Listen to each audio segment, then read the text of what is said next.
YouTubers, Pastor Bob.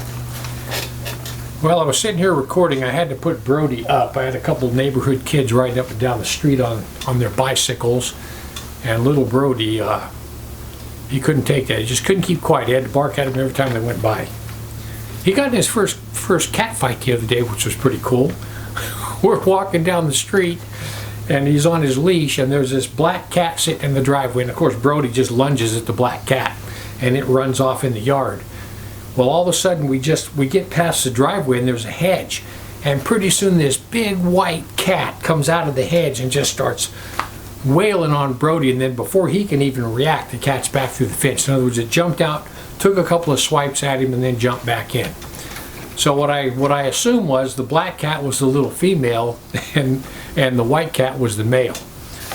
So the next day, yesterday, we went walking down the same street, and I thought, well, I wonder if that cat's going to jump out of that hedge to try to bite Brody. So I pulled his leash back, and I left about 3 feet of loop, and I pulled him all the way back almost to the edge of the sidewalk so the cat couldn't get him. And as we walked by, sure enough, that white cat jumped out at him, and just about the time he did, I let go of the leash and let Brody jump back at him.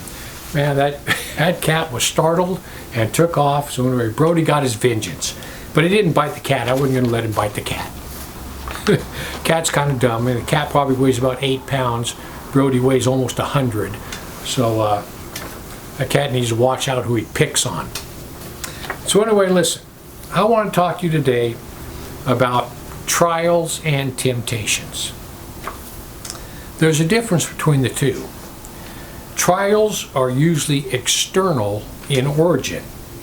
You have no control over them except how you react to them. Like, for instance, if you lose your job, that's a trial. If your car breaks down, you get sick, those are trials. They are external forces, and the only control you have is how you react to them.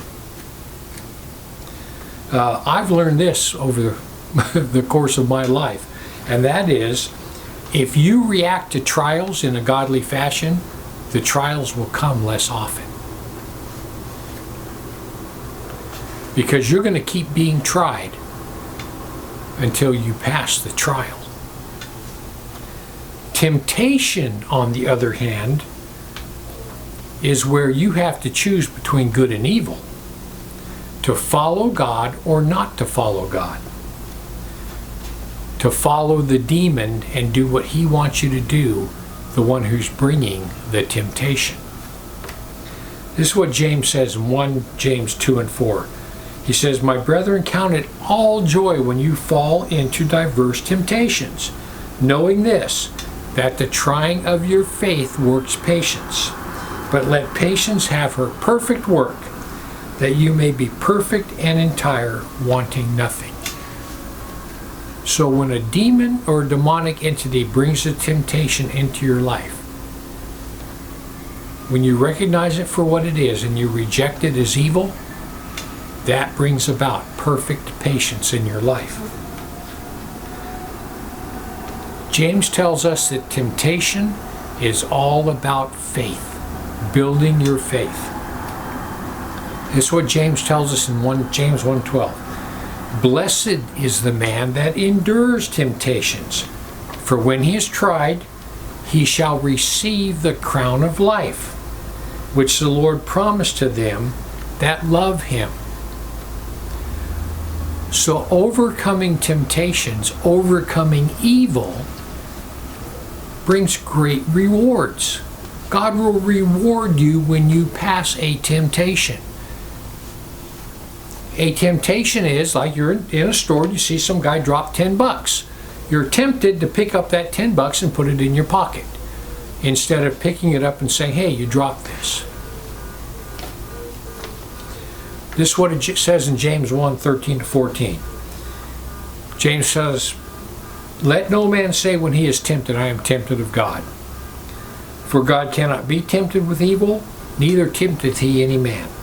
But every man is tempted when he is drawn away of his own lust and enticed." Trials and temptations are both a bummer. I hate both of them. However, they grow your faith. And the stronger your faith becomes, the less trials and the less temptations you will have in your life. It's all about learning. It's all about growing your faith. And as your faith grows, the trials and the temptations will have no power over you. You will react correctly to the trials, and you will dismiss the temptations. Anyway, I just want to give you something to think about. Heaven or hell you choose. Just remember, once you take your last breath, it's a done deal.